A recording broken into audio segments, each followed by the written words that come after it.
thanks for the organizer for inviting me. And recently I discovered my title is Collider Physics, so dark matter at the colliders. Okay, so if you wanted to hear me just talking about dark matter colliders, you will be disappointed. I think I'm not going to just talk about dark matter colliders. That's only going to be one thing that I'm going to talk about in the later lectures. So, well, it's a very interesting subject, but I think yeah, in order to just talk about the basics of basic features of dark matter at the colliders, we don't really need 4 lectures. So so what I'm going to do is to just start out from the roughly speaking, start out from the beginning of the collider physics. I'll go over the basics, and after talking about the rates and basic reaches and so on, and after that maybe we can, well, depends on how fast I will go. Okay, maybe we can talk a little bit about the Higgs coupling measurements and also some other of the other things, and we can talk about dark matter, of course, and perhaps even a bit of future colliders. Okay, so that's what I'm going to do. Okay, so depends on how fast I go. So since I don't think I know most of you, so I'm not quite sure how much you already know, and so on. So let me know if I'm going too fast or too slow, or and then we can always adjust. Okay. So I think if you have played a little bit with collider physics, doing collider studies, your impression is you download some code and put in some process, push return, and most of the time, the first time it wouldn't work, and you have to do a bit, and actually generating the standard model background is probably much harder than generating your whatever the new physics signal that you have. But basically you work with computers and look at the number it spits out at you, right? So that but I'm not going to do it like that. I think certainly I don't want to be able to do simulation on the board. So so that is exactly that's basically what you do. But what I'm going to do is to basically review some basics and try to talk about how to do collider physics at the pencil paper level. Okay, basically, do estimate, have intuitions about how things goes. Okay, so this is and I think this is very important in the sense that you should know, roughly speaking, what the result is before you start. Okay, so if you are, many orders of magnitude off, don't bother. Right? So if you based on your estimate, you are within a couple of order magnitude, then maybe you can try. Okay, or later maybe when you get older, you ask your student to try. Okay, before you do that, but you still need to know whether it's useful to try or not. Okay. All right, so let's start. So I'll focus on LHC for the most of the part. Okay, so then I'll mention something about the future colliders when it's necessary. Okay, Hadron Colliders. Okay, it collides protons, and so let me just so there are a few things that's important in a Hadron Collider. I think the first thing is that how much collisions we actually have, right? So that is parameterized by something called the luminosity. Okay, so for every there is a that's luminosity. So let's and for every design of different hadron colliders, this is a very important aspect. So obviously, I'm not an accelerator physicist, so I won't be able to teach you how to design a high intensity hadron collider. But let's just even for us, for series, it's useful sometimes to know just a few basic things. And so luminosity is proportional to, let me just write the formula. I'll explain that. Okay, K n square F over A. Okay, let me explain what those things are. Is this readable, by the way, this size? Okay. This is, keep worrying about this. Okay.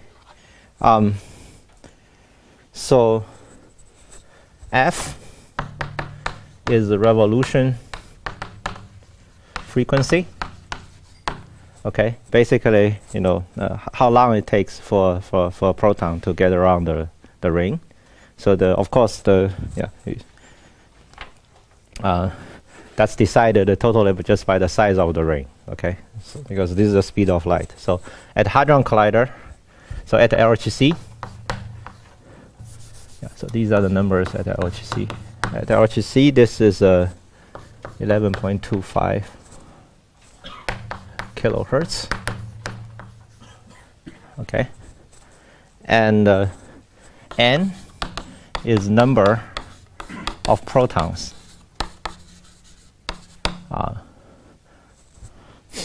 in a bunch.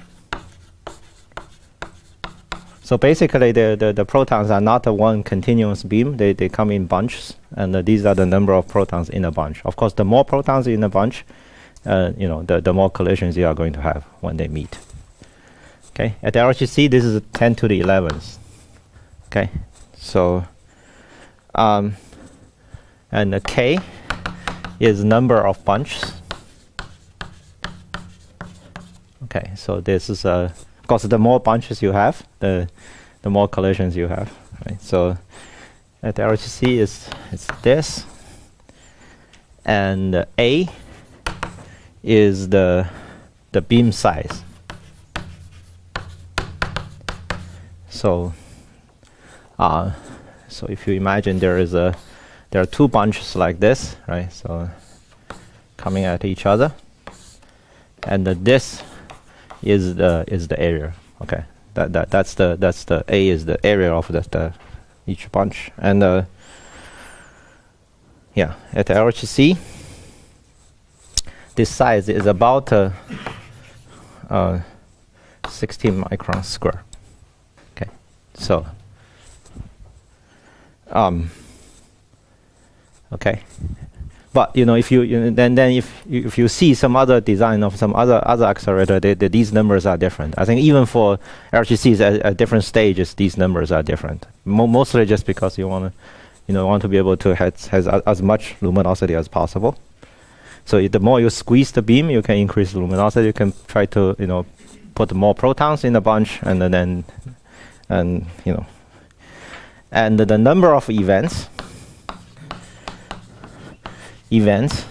of certain type, okay, is given by this times cross section. Okay, so this is a cross section.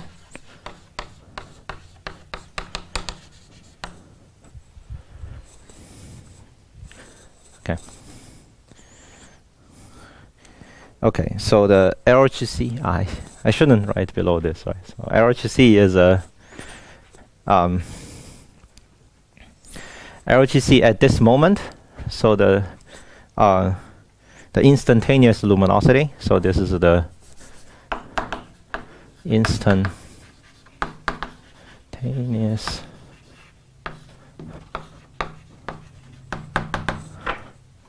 okay. It's about it's just so it's always a function of time. So but let's just roughly speaking. It's on the order of 10 to the 34. Some very unfortunate unit. So, okay, centimeter square second inverse. Okay, and yeah.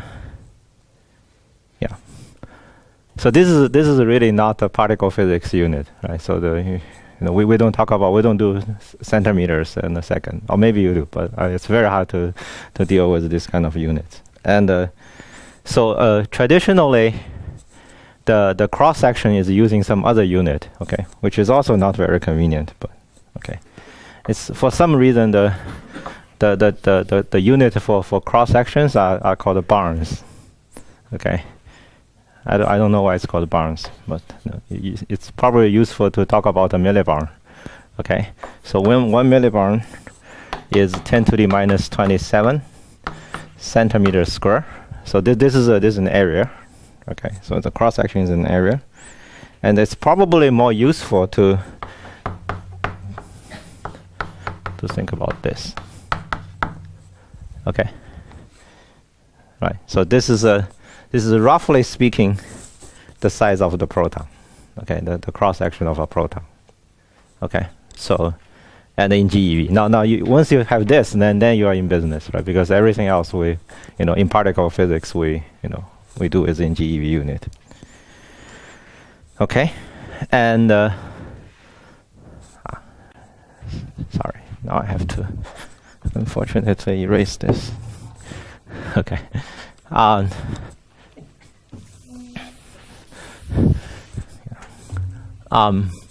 so this is about 100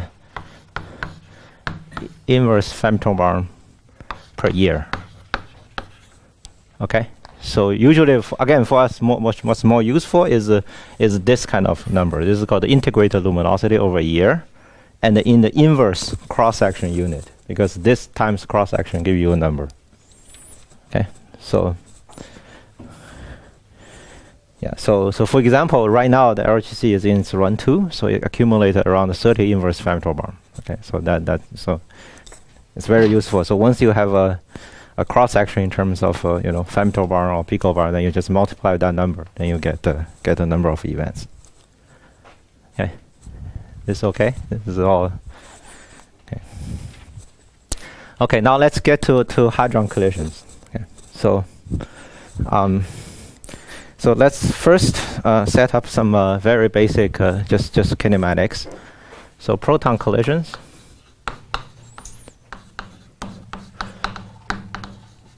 So you have basically two fat objects we call proton, right? So and I assume you all know that we don't really collide the protons, right?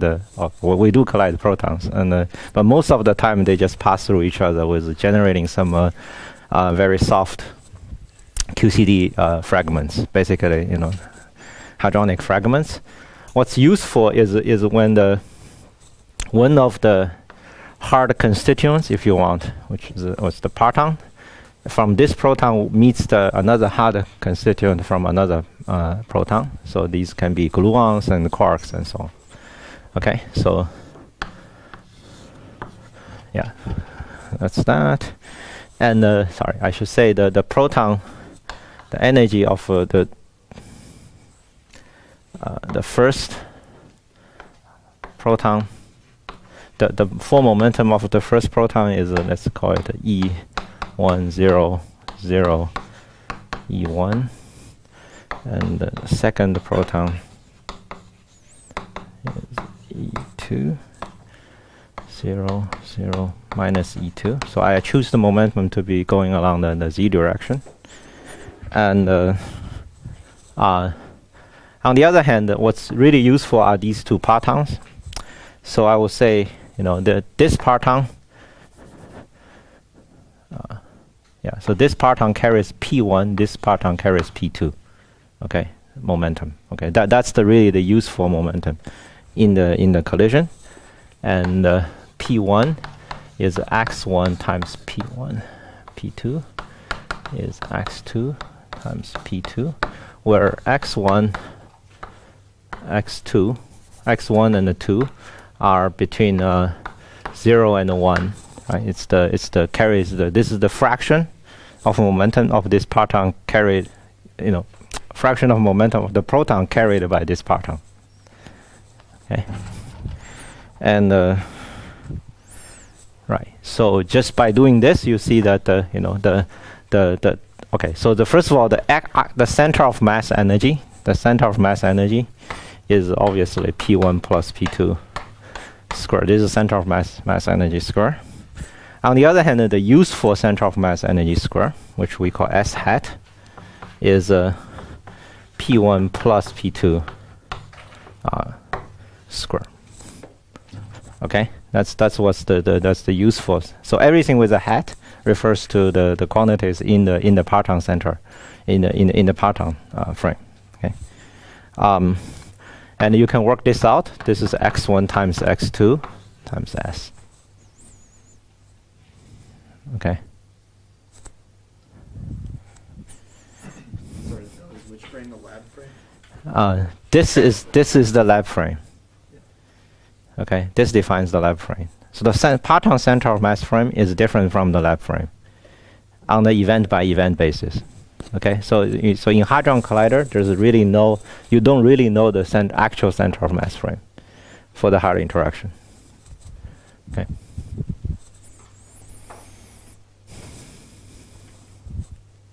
Okay. Now,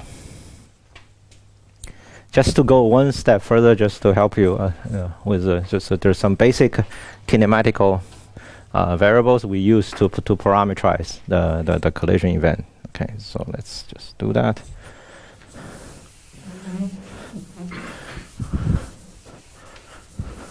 So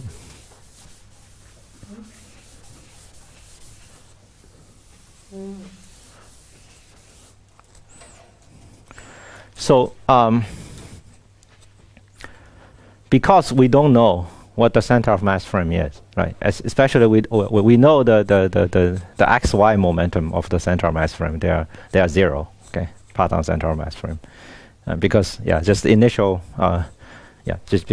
momentum are chosen to along the z-axis, but we don't really know the z boost of the z direction boost of every single hadron collision. So it's different on event by event basis, depends on x.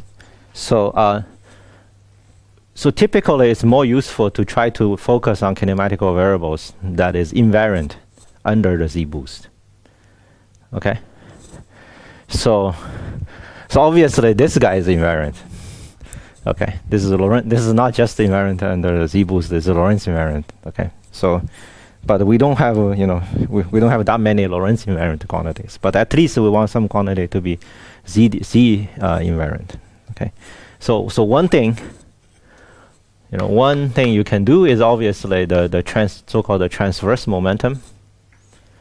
Okay, so transverse momentum is just the px squared plus py squared basically. Okay, so that is z. Translational invariant. Okay, so PT is usually a good thing to think about in Hadron Collider. But usually we also like to talk about angular distributions, right? There is some notion of angular distribution. Yeah. So first of all, the azimuthal angle is usually a good thing to talk about, right? So that is translational invariant. Azimuthal angle is so this is the z direction. So you just that's the angle. Okay. And then it's natural to think about the polar angles, right? So there's a theta, but unfortunately theta is not translational invariant. Okay. So we wanted to do something slightly different. Okay. So now let's define something called a rapidity.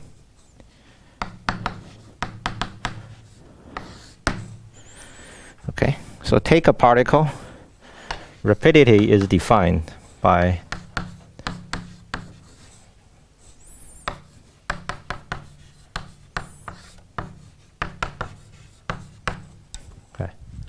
this is a rapidity, and it's also not boost invariant.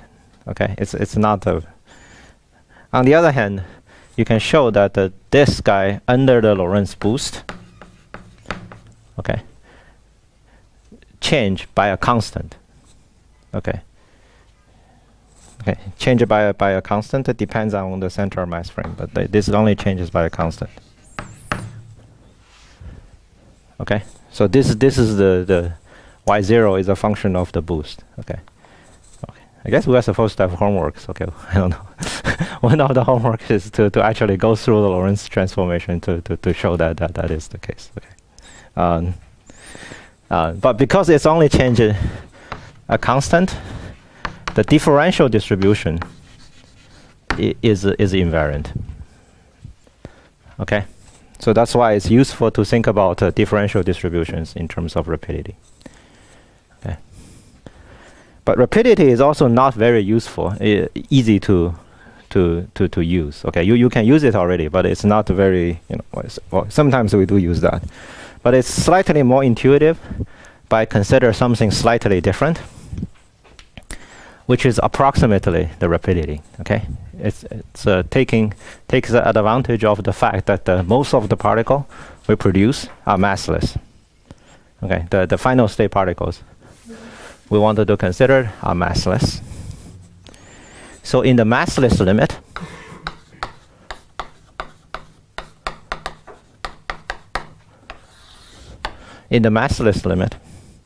y goes to 1/2. Well, you can this 1 plus cos theta, 1 minus cos theta, which is the same as a log of cotangent theta over 2. Okay, and this is the so-called pseudo rapidity. Okay, pseudo because it's not quite a rapidity. It's only in the mass. It's rapidity in the massless limit, but it's very useful. So. Because mostly, in most cases, this is a very good approximation, and it has a direct interpretation of a one-to-one mapping with theta. Okay, so this is shows you that it's just it's a polar angle, but it's folded in this way. Okay, yeah. So if you look at LHC events, okay, so typically they can be represented on the phi and the eta plane. Okay, if you look at some event displays, they will show you on the phi and the eta plane. Okay, so this is basically by saying that so let's see. So this is the beam, and this is the detector. The detector, roughly speaking, is a cylinder. Okay, the cylinder you have you obviously this is the phi direction, and this is the eta direction. Right? So typically you can imagine I'll just unfold it, and then it's you can think about it as a plane. So this is so this is phi, this is eta. Right? Phi is from 0 to 2 pi. Here is from 0 to 2 pi, and the eta is from negative something to positive something. Okay, so let's say -6 to +6. Okay, sometimes. Okay. So it's and if you work it out, with theta, this is already very, very forward or backward. Okay, in terms of theta, and you see event displays like this, right? So there's there are things like that, and so on. And the height of this bar is the energy deposit in that particular beam. Okay, so that's an event. Okay, so these are just basic coordinate systems and the kinematics. Okay. All right. Okay. Now with this we can talk about what does a cross section look like.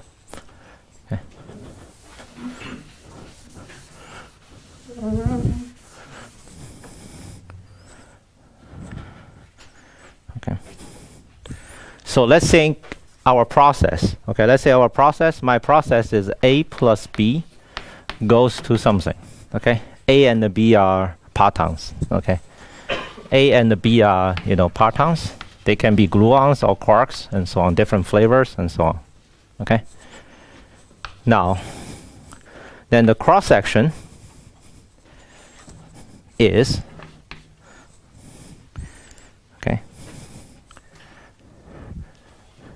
a center of mass parton cross section, with a head, with a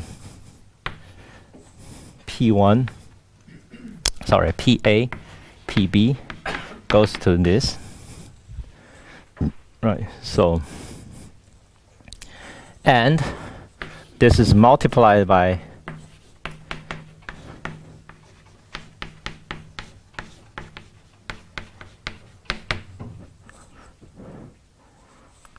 Okay, so let me explain what those things are. So let me write it a little bit. Yeah, so PA is again x1 times P incoming proton, and PB is x2 times the second, right? So this is the cross section of a proton with a fraction x1 of the incoming energy colliding with a proton B with a fraction x2 of the incoming energy to go to your final state. This is this is the quantity you calculate with technique you learned from your quantum field theory course. Okay, with drawing diagrams and so on. Okay, I guess Nima will talk about it later how to do it without drawing diagrams. But anyway, this is the cross section. And these are called the proton distribution functions, the PDFs. Okay, proton distribution functions, and they are basically the probability of finding proton B carrying a fraction of momentum x1 in incoming proton 1, and this is probability of finding proton B in with fraction x2 in proton 2. Okay, and they have to satisfy these conditions basically. These are these kind of conditions, and you integrate over all possible x1 and x2. Okay, so and that's the total cross section. Is that okay? Is that yeah? All right, and well, you shouldn't feel this is okay. Okay, this is a this is actually a highly non-trivial statement. Okay, although even I said it, sounds believable, but it's actually very, very non-trivial, because if you imagine that actually what we are doing, okay, what we are doing is just saying that there is I erased the picture already. So there are two protons, and something is A, something like a B, and they collide and do something. Okay, and you're saying that from this picture, what I need to do is to calculate the probability of A and calculate the probability of finding B, and then multiply that by the probability of this is happening. Okay, that seems to make sense, but it's not, right? In quantum mechanics, if strictly speaking, in quantum mechanics, this is not right. You cannot cut open processes and say this is probability this multiplied by probability of that, right? It's the whole thing. You have to calculate the full amplitude and square it. That's the probability. Okay, so this statement is approximate. Okay, this statement is called a factorization.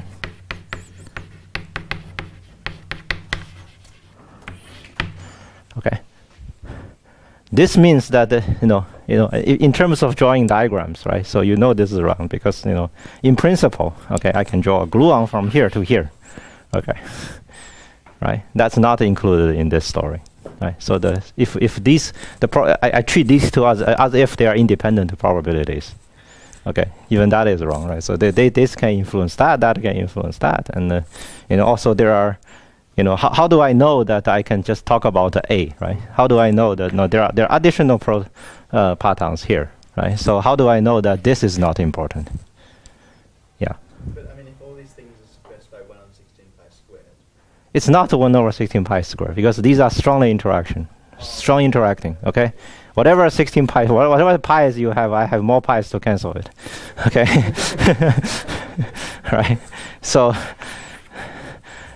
Yeah, but you're right. There is expansion implied here, but it's not that expansion. Let's talk about what is that expansion. So okay, so but this is essentially saying, none of this is important. Okay, I can just seeing that this is almost like a two independent process. Okay, and this is factorization. By the way, well, let's talk. Let me say the intuition. So certainly, there's no way we can get into the actual, proofs and arguments of factorization. But let me just say what the intuition of this is. The intuition is that all of these guys, so this guy needs to know this guy is there around a time scale. So the time scale for this, like something happening here, is the time scale is about 1 over GeV. Okay, that's the size of a proton. Okay, the long distance exchange of GeV scale gluons, that's the time scale. Okay, the time scale here, on the other hand, is 1 over square root of S hat.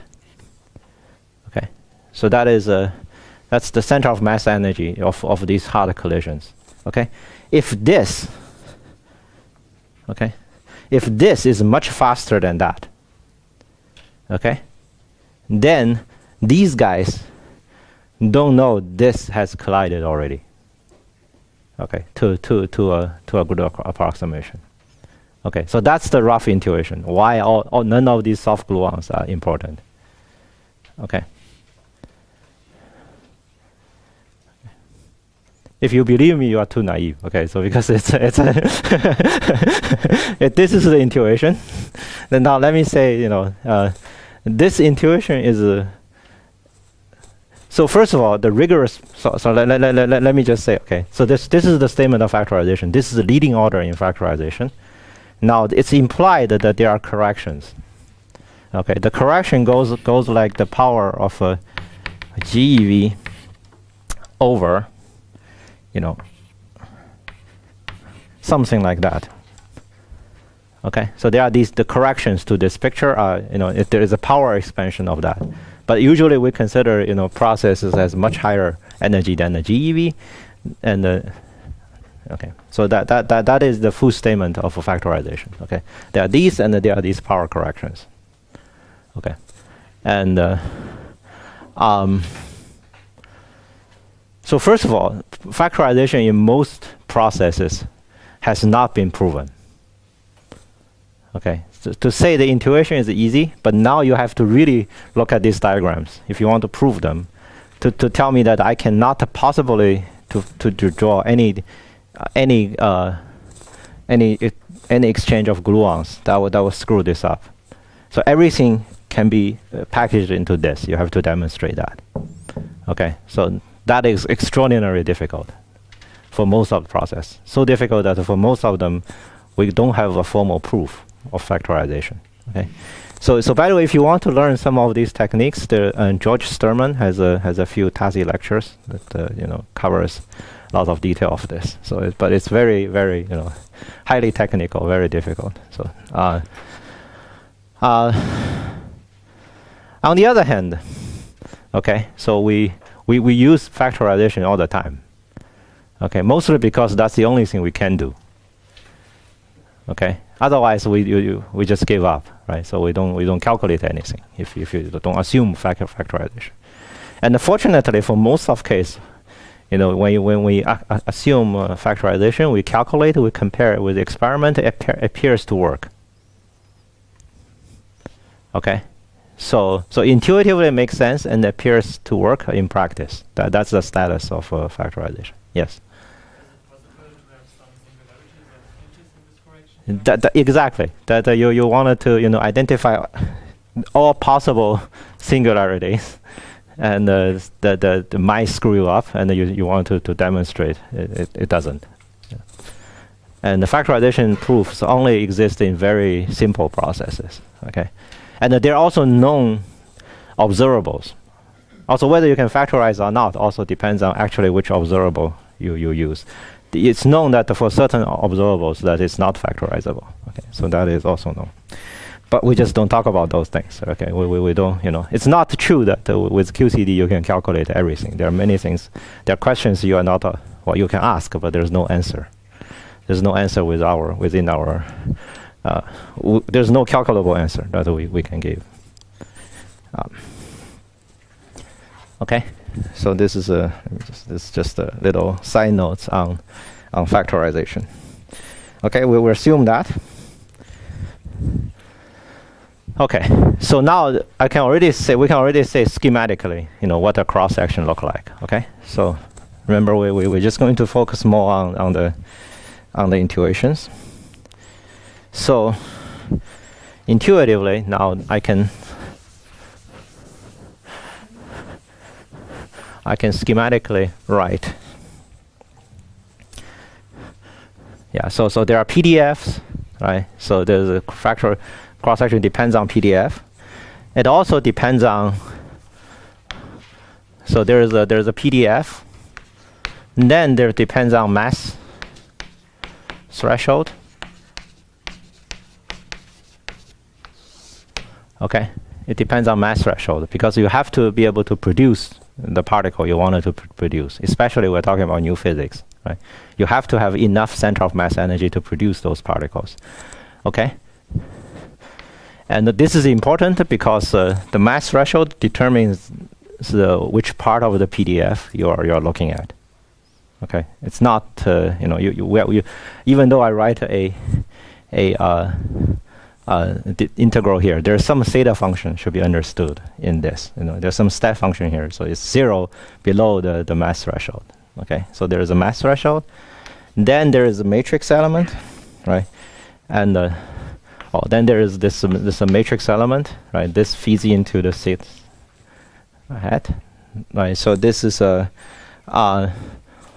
and this, of course, there's the dependence on coupling constant. So what's in here? This is a coupling constant, right? So and so on. Okay, and there even sometimes there are singularities. Okay, in the matrix element that will give you something you have to take into account, and yeah. But on the other hand, roughly speaking, okay, if I imagine the particle I wanted to produce is a mass of m, or there is any hard interaction with a mass scale m, this is roughly speaking 1 over m square, right? That's just by dimensional analysis, right? So just and then that maybe times some coupling constant to some number. Okay, so roughly speaking, this cross section goes like this. Okay, when you produce them. Of course, this also depends on phase space. Phase space integrals. Okay. Okay. There's also a phase space integral going from this to cross section. Okay. That's all right. So all of this will affect your cross section. Right. So let's go through these one by one. Okay. So first, PDF. So what does a PDF look like?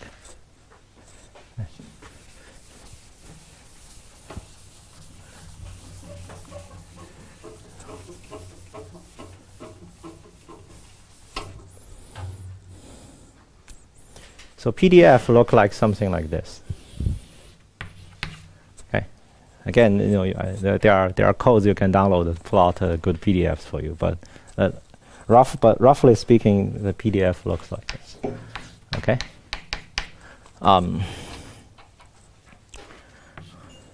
So there are two things. So one is this. Okay. Let me use different colors. So there's something like this. Okay. And then there are things like this. Okay. There are three kind of things in PDF. Okay. So this is gluon. Okay. And these are U and the D. This is called the valence quarks. Okay. Okay.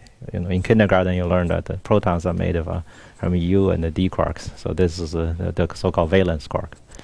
Okay. And these are the so-called C quarks. Okay. C in SEA, C quarks. Okay. So these are like Q bars and a strange charm, maybe. In some sense, you can also think about B as a C quarks. Okay. And they cross over here around x equal to 0.1. Okay, so means that this means that If you only look at partons, carries a small fraction of momentum of a proton. You mostly you see gluons. Okay, mostly you just see gluons, and of course, on the other hand, if you look at the really large fractions, like 0.1 or something above, you start to see this valence quarks. Okay, and on the other hand, for very small fraction again, the Q bars and also the other things normally you think is not there in the proton. They are almost as important as a U and D. Okay, so basically this is because you can think about this as a these are like things like this. This comes from things like this, glue to QQ bar. Okay, because gluon here is so much gluons, it just you know get you all the quark contents here. Yeah. How do we know these values? We measure them. We cannot calculate them. Okay, so I can only give you arguments why it looks like this, but there's really no way to calculate this at this moment, even with the lattice method. Okay, people are trying to do this. People are trying to formulate this on the lattice. So far, hasn't been very successful yet. But in principle, okay, maybe in the future they will find a way to do this on lattice. Yes, then you can do it. But it's some non-perturbative quantity that you have to. I don't think you can do it by drawing diagrams. Okay, so this picture, on the other hand, also depends on the energy you actually use to observe the proton. But there's a weak dependence. There's some weaker dependence on the energy, which will tilt this picture. Okay, this whole picture depends on logarithmic of energy. So, but roughly speaking, it always looks like this. Right. Okay. So, I just erased the cross section. So the cross section doesn't depend on just one of these, right? It depends on a product of two PDF functions. Okay, so to do that, let me just do a slightly different change of variable to make these things more explicit. Okay.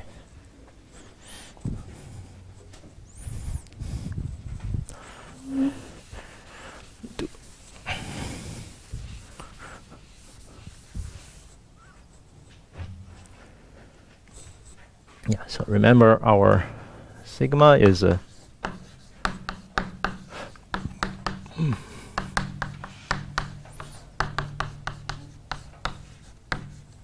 okay, this is our picture. So, but let me change a variable. Do a change of a variable. I'll define tau equals to x1, x2. Okay, I wanted to write something using variable tau. The reason to do that is tau is exactly the fraction of useful center of mass energy in the total center of mass energy. So tau actually give you the actual useful center of mass energy. Okay, so yeah, so I will just do that, and then I will just take x to be equal to x1. Okay, so let me do the change of variable to x1, x2 to tau and x. Okay, so there's obviously going to be a Jacobian. So the Jacobian is let's just work it out. Tau and x is 1 over x. Okay, you should check it yourself. And in this language, sigma is d tau. Okay, it's integrating over tau, or integrating over useful center of mass energy. So integrating over tau is the same as integrating over s hat. Okay, and times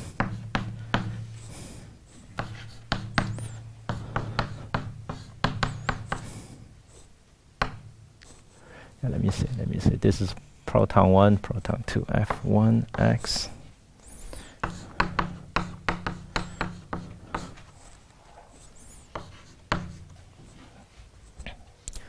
Okay, so the usefulness is that of this is that this, when I lump together, this is a quantity that depends on the product of two PDFs. Okay, as a function of useful center of mass energy. Okay, so this is some quantity that I can call L tau, and this is a quantity that is a function of S hat, basically, integrating over S hat. Okay, and times a parton center of mass energy. Okay, yeah. Do we have x in the boundaries of integration? Huh? When we integrate over x? Yeah. Oh.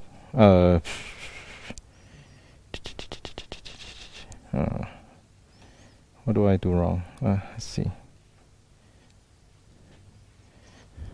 No, this is not right. Sorry. Hold on. Yeah. I think this is 0, but we can check it again. Okay. So yeah. So again, so this is also a function of center of mass energy. Okay. So but this quantity encapsulates basically how much parton support I have for that particular center of mass energy. Okay. So this is called the parton luminosity.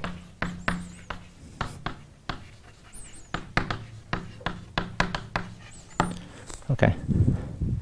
So now schematically you see what this means. So it's something called the parton luminosity times this is how much parton you have for that particular combination of x1 and x2, and times the center of mass cross section for the center of mass energy, and integrating overall center of mass energy. Okay.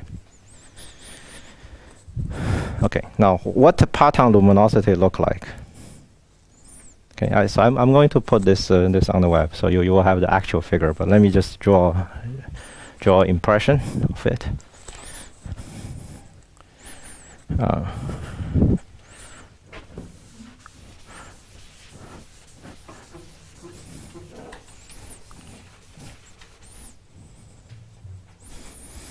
Okay.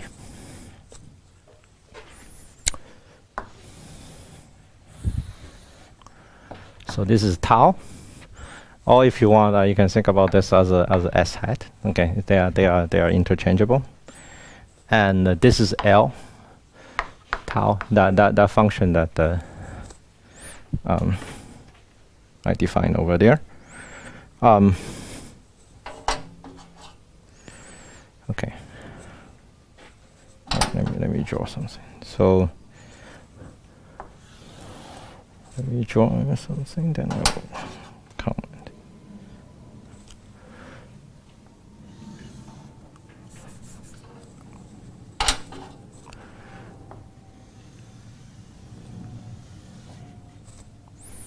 Okay.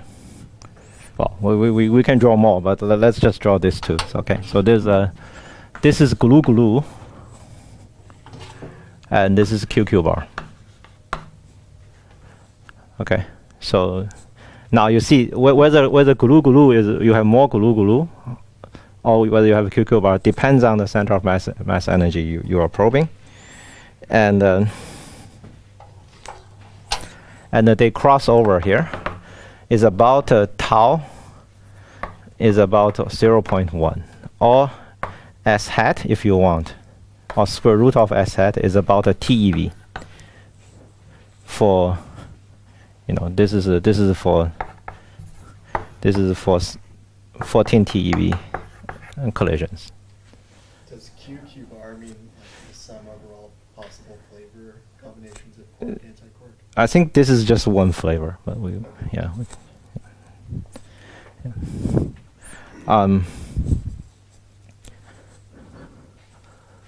Of course, you can draw other things. There is a Q glue somewhere in the middle, and there is there are many combinations you can draw. Okay, and but let's just comment on a few things. Okay, so the one thing. So first of all, glue is more than QQ bar when you look at the smaller center of mass energy. But if you go further, it will be The second thing is that you see that this function is actually something like tau to some a number. Okay, So, but A actually depend on, well, A, first of all, A is a big number. Okay, A is not small. Okay, so A is about 3. Okay, so if you actually fit the curve, of course, you can do this in a slightly more detailed way. Okay, A is a function of tau. Okay, so but for tau less than, so for tau equal, roughly speaking, equals to 10 to the minus 3, A is about 2. For tau is about 0.1. This is 3, and it's even bigger number after that. Okay, so let me say for tau equals bigger than 0.1, then A can even go to as big as 6 or 7. Okay, so but this is a fairly sharp falling function. Okay, remember this is energy square. Okay, energy square to the third power is energy to the 6. Okay, so this is a fairly sharp falling function. Okay, this means that the more energy you want, the support you have from PDF gets decreased pretty quickly. So which one is this? Which line is this for? This is for all these lines. They have a small difference. Okay, yeah. So.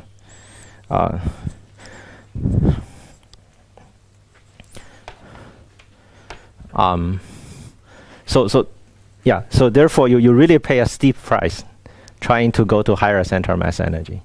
Okay, you really pay a very steep price. So this means now if you look at this, you see that this is the cross section is proton luminosity times a cross section. Okay, and this means whatever you wanted to produce, you wanted to conserve energy as much as possible. Okay, you don't want to spend more energy than necessary to produce something, because then this factor decreases very fast. Okay, your cross section becomes much smaller if you spend more energy than needed. Okay, so let me just say that. So first of all, I argue that you have to be able. There are some threshold. Okay, you have to, when you want to produce something, it has to be above the threshold. That's just from energy conservation. Right? So you have to have enough energy to produce something, but plus PDF. But on the other hand, we also know PDF is a very sharp falling function. So combining these two is that to a leading order approximation, everything is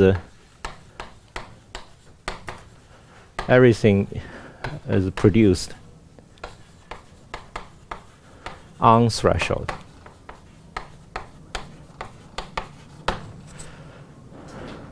Okay, with not too much extra. Okay, so suppose you wanted to produce a TT bar. Okay, and you will see that most of the event is with center of mass energy around 350, a little bit more than 350. Okay, if I want to produce TT bar at a center of mass energy of a TeV, which is possible, but the rate is much smaller because of the falling PDF. Is that okay? So this is so most of the things are action that happens near the threshold. Okay, so I shouldn't leave the impression that threshold is just the mass threshold. Okay, so because usually, it depends on the process, but a lot of cases you want to impose cuts on the, let's say, on the jets, on the hardness of jets and so on, right? So even for TT bar, for example, sometimes I wanted to study event with TT bar plus a jet. Okay, I wanted that jet to be heavier than, harder than 200 GeV or something, right? So, but that's a threshold. That's a threshold too. I need to produce two top quark plus a jet with 200 GeV. Okay, you add all this together, that is my threshold. Still, once you put a cut, you see most of the event are there right near the cut. Okay, mostly just because of this PDF behavior. Okay. So already from that, we can understand a little bit about the reach of how does the reach scales with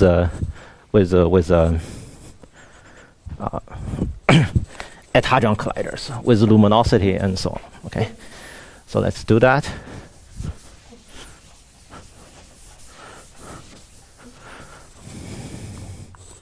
Okay, so again, this cross section is about L times sigma hat. Okay, I'm going to do this very schematically. Okay. Now, let's say I wanted to produce new physics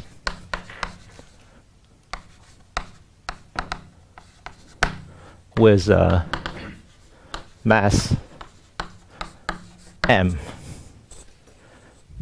Okay, so therefore at least I have to have central mass energy of m. So the s hat, the relevant s hat here is m square. So this means tau is about m square over s, right? So that is the okay, and the number of signal events.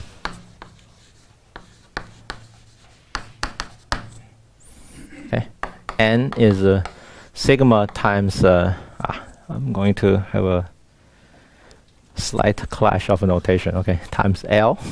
This L is different from that L. This is the actual luminosity of the collider. Okay, this is the luminosity that we talked about earlier. This is the luminosity.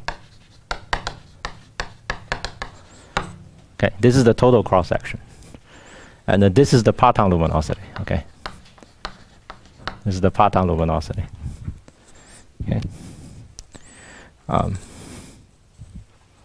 Okay. Now, let's consider two colliders, okay, or two different configuration of the same collider. Okay, let's consider two colliders. Okay, one of them, yeah, with the one of them with center of mass energy E1 and luminosity L1. Okay. The other one with center of mass energy E2 and L2, luminosity L2. Okay. So let's compare the reach of these two colliders. Okay.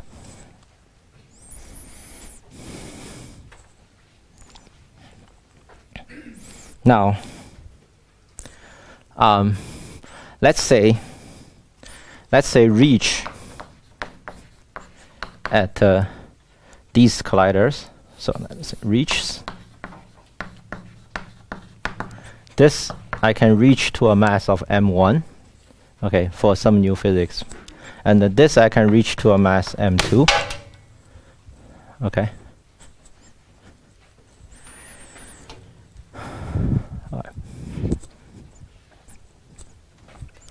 All right.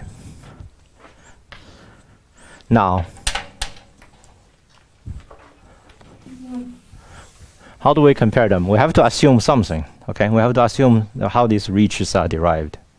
Okay, but let's assume that these reaches are derived by the same number of signal event. Okay, so for example, I can reach on this. I can reach M1 based on 100 events. Okay, I will say that the reach at the E2 and the M2 is also based on 100 events, 100 signal events. Okay, so this is the assumption I'm going to make. Okay, and it turns out to be a very good assumption for large class of searches. Okay, you just be able to produce them with a certain number. Okay, maybe not 100, but maybe 30 or whatever, But I'm going to say this number is the same as this number. Then the number of event this is the same as the number of event with that. Okay. Once you do that, let's use use the things that we wrote. This. Let's use this.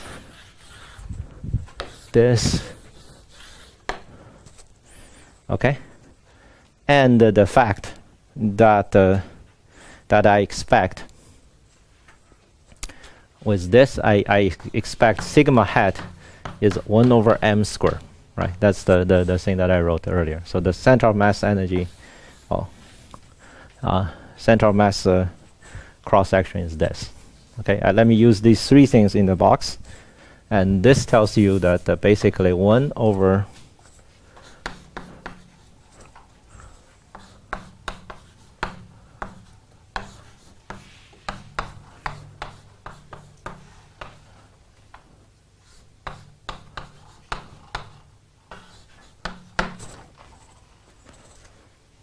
okay, so this is the PDF.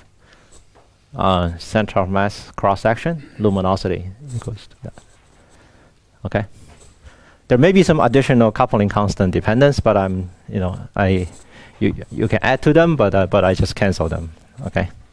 To this order. Okay. Roughly speaking, they cancel. Okay. Now you can plug it in and do it. Okay. So again, tau is just this. Okay, you can just plug it in and do it. Okay, and the result is that you have m2 over m1 is equal to s2 over s1 1/2 s1 over s2 L2 over L1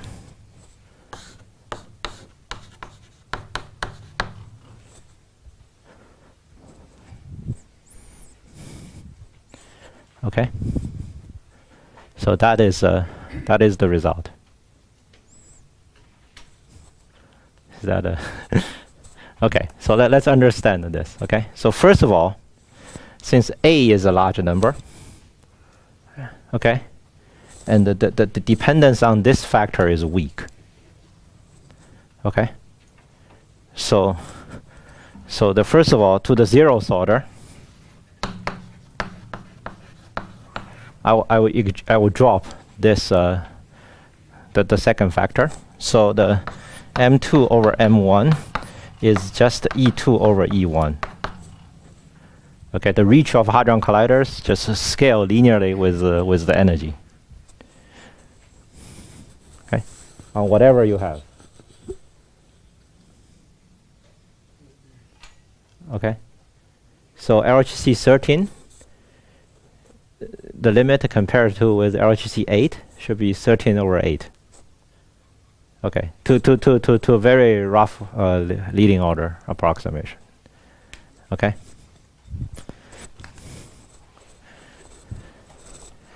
Now let's look at it in slightly more detail.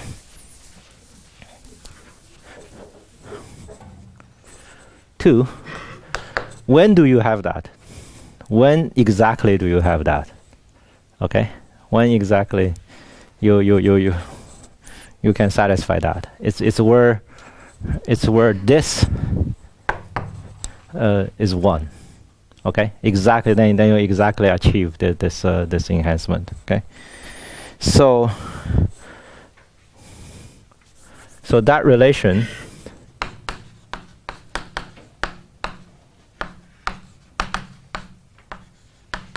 is exact when S2 over S1, sorry, S1 over S2, L2, L1 is equal to 1. Okay, so the luminosity you need to actually realize this enhancement exactly is square. The ratio of the luminosity is the square of the energy, basically. Okay, suppose I double the energy. In order to double the reach, we need 4 times of luminosity. That's basically what this says. Okay. Okay. All right. So you have a 14 TeV collider. Okay, right now. If for some reason we wanted to have a collider that has 100 TeV later. Okay. Naively, I will have an enhancement of factor of 7. Okay. But to actually deliver that, I need a luminosity of 50 times. Okay, so that's the third. However, okay, however, that this is a function. If I plot luminosity, this is a function that is only have a weak dependence on this. Okay. Okay. Now let's say, to be more specific, let's imagine I have S1 equal to S2. Okay, I'm considering the same collider. I just ask how does reach scale as I accumulate more data, right? So this is more relevant right now. I have LHC, and now I wanted to understand what am I, I already have some limits, and how does the reach going to go, in the future. Okay, and we know that the reach is going to scale with this, basically. Okay, there's some fractional power. Okay, so if you plot this function, okay, so as a luminosity, and m2 over m1, it's something like this, right? So this tells you that you gain reach very quickly, okay, then become slow, then become fairly slow, okay, and in the end you are asymptotes to some kind of value. Okay, it's this one doesn't exactly asymptotes to something, but it almost looks like that. Okay.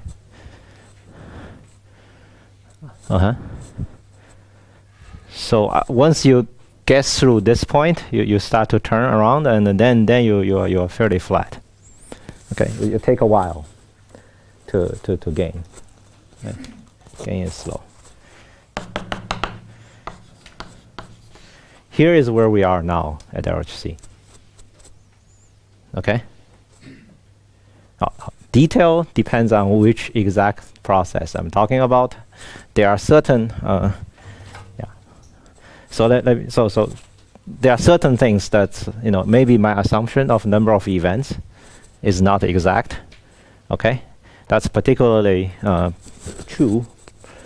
My assumption for the same number of events is definitely true for those things you do, like a gluino search, squarks, and it's also you actually trying to literally just, as long as you get them produced, the S over B is really close to 1. So as long as you get them produced, you see them. If they but for some other things, such as electroweak particles production and so on, the reach may grow slightly slower. Okay. There are some other things that you can do. Okay, so yeah. Why does this curve saturate? Because if it just increase. Yeah, it doesn't saturate. I shouldn't say saturation. Yeah, it doesn't saturate. But you always have this turnaround, right? Yeah, it's just very slow. Okay.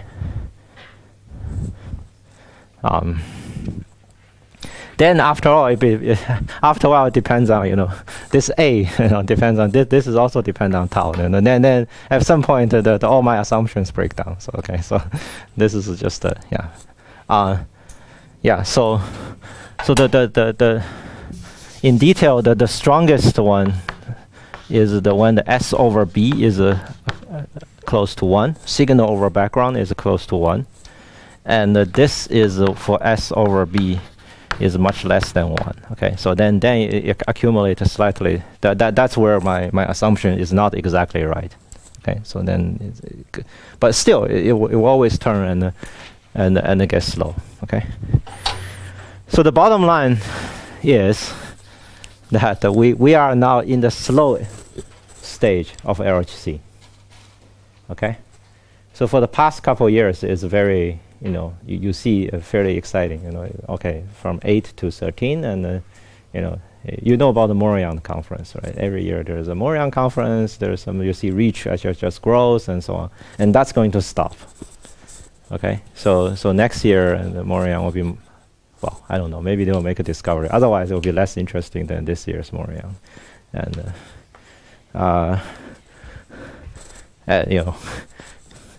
perhaps they should space the conference on some logarithmic time scale so that, and anyway. Yeah, so that's that. Okay, now high luminosity RGC will have 10 times, well, we still have 100 times more statistics to go up to high luminosity RGC. Okay, but in terms of this raw reach, let's say if you really like Susie and you want to look for gluinos, the reach is not going to grow that much, by a factor of you have 100 times more data in the. So there's another way of understanding this. I can say it quickly. So if you have 100 times more data, your sensitivity on the cross section of signal grows by a factor of 10. Okay, if you imagine that your sensitivity grows by square root of a number of events, but 10 times the cross section only translates into about 20% on the mass. Okay, again because of where is my formula? Because of this. Okay, the number of events is a very high power function of mass. Okay, 10 times of cross section translate into a, you take the root yourself. Okay, it's maybe 20% of mass. Okay, that's ultimately what the LHC is going to do. Okay, so right now I think a gluino limit is 2 point something TeV, so may go up to 3. Okay, so that's, okay. And you see you get all this without even doing simulations. So anyway, okay. What time I have now? I still have some. Is it 10:15 or is it? Okay, I'll do one more thing. Then we can continue in the afternoon. Okay, so this is the very rough big picture, but let me talk about one more thing about cross section, because sometimes this is important. That's phase space. Okay.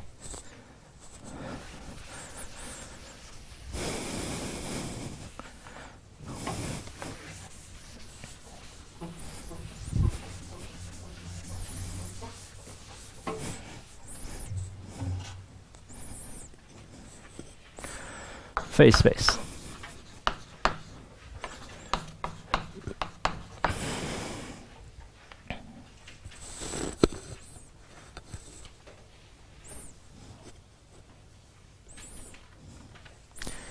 Okay.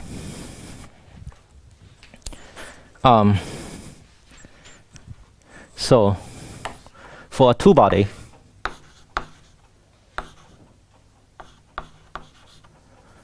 phase space. So imagine I'm doing some two things in the final state. So it's let's say I have something like this. X goes to A and B. Okay. This X, I don't mean this X has to be a particle. Okay. So this just can be just the off-shell propagator. That's fine too. Okay. So just I only, yeah. So X mu is equal to PA mu plus PB. Yeah, this is just that's the only thing I'm using here, and the phase space of this guy. Okay, the phase space of this guy is well, I'm sure you can look this up in Pascal and Schroeder, but let me write it in a slightly different form. Okay, yeah. So let's say PA square is MA square. PB square is MB square. Okay, that's just these are the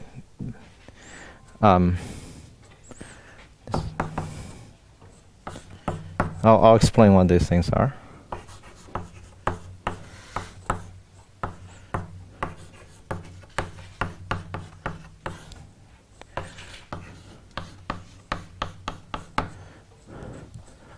Okay, so this I single this out just means that this if nothing strange happens, this factor is a 1. Okay, and this is a pi. So okay, yeah. The test of a good series is being able to count the pi's.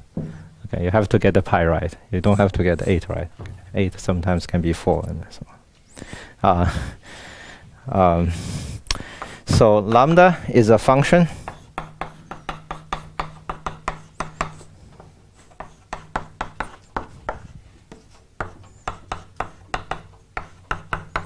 Okay, so this is a slightly symmetrical way of writing down the two-body phase space.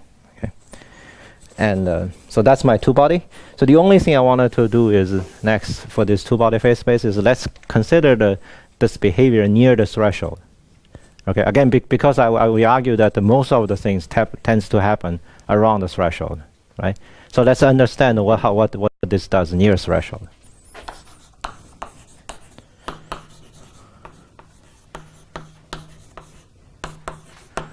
Okay, I'm writing below the red line. Okay, I strategically erase the red line so that I can I can write below it. Okay, so let's assume. Let me just again do it for simplicity. Okay, I don't have to do this, but let me do this for simplicity. Let's assume those two particles have the same mass, and yeah. So therefore, in this case, lambda 1/2 is in this case is 1 minus 4m squared over x squared 1/2. Okay, so that's just my lambda function, my lambda 1/2 function square root. And the nearest threshold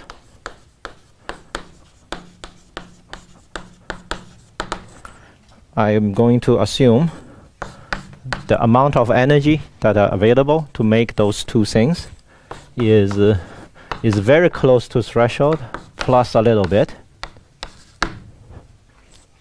Okay, I'm just going to assume that's the case, and therefore lambda 1/2. You do a Taylor expansion, okay, of the equation above is delta over 2m 1/2.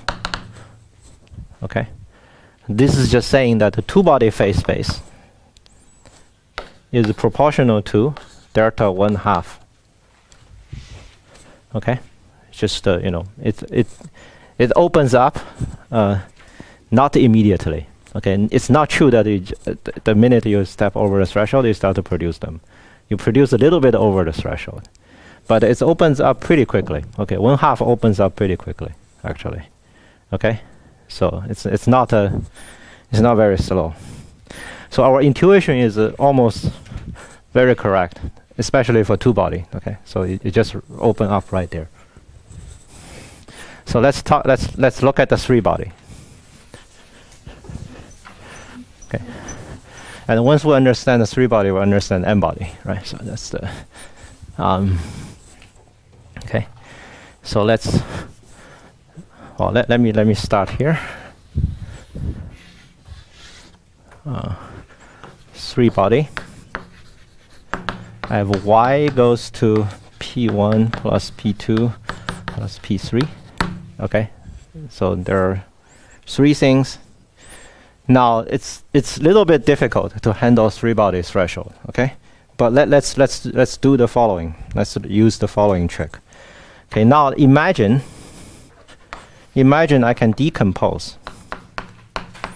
I can do the following decomposition, imaginary. Okay, you just imagine that this decomposition is x plus p3. Okay, y goes to some other things which we call x plus p3, and x then goes to p1 plus p2. Okay, I mean all this just in terms of just in the sense of the momentum add up together. I don't necessarily mean that there's another resonance here. Okay, and this itself doesn't have to be a resonance. Of course, they can all be real resonance if this can decay two-body and this can decay that. Okay, but that's just a special case. Right? But this is in general for any three-body process, I can do this decomposition. I just separate them out. Okay. Now d pi 3. Okay, in of course the so this, okay, let me just y minus p1 minus p2 minus p3.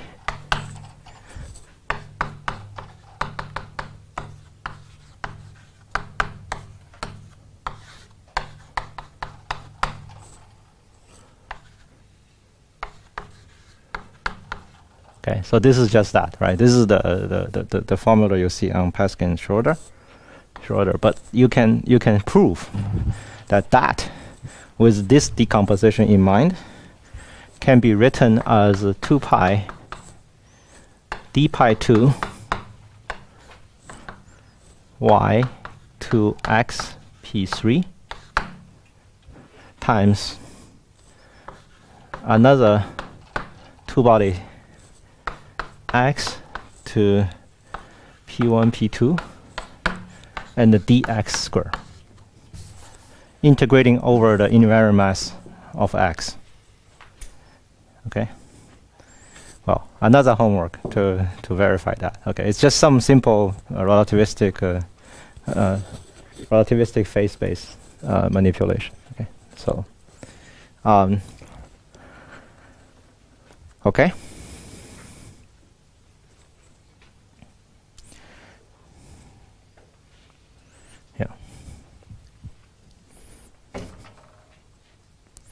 Now let's think about what does it look like to go above the threshold. Okay.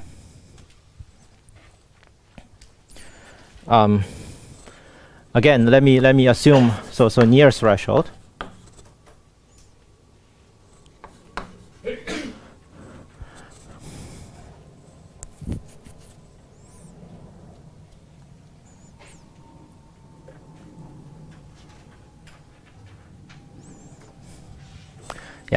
Near threshold.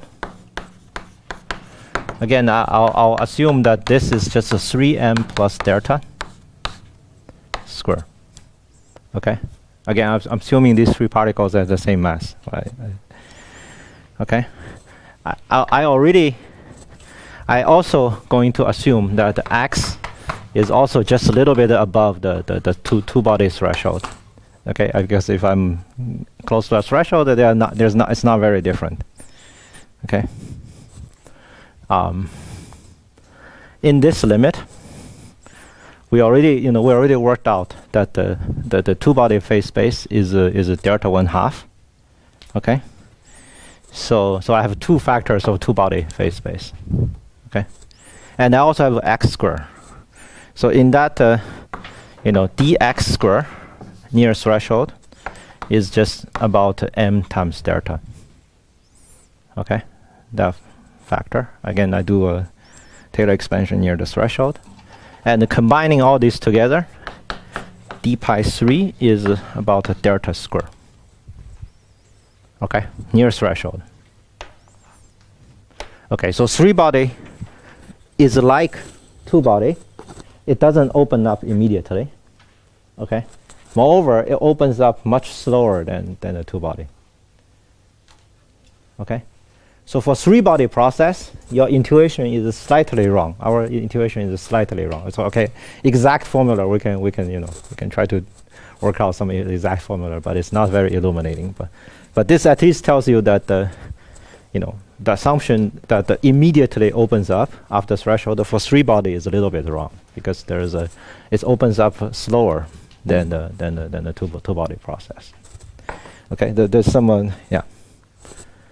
Okay, maybe I should stop here and continue in the afternoon.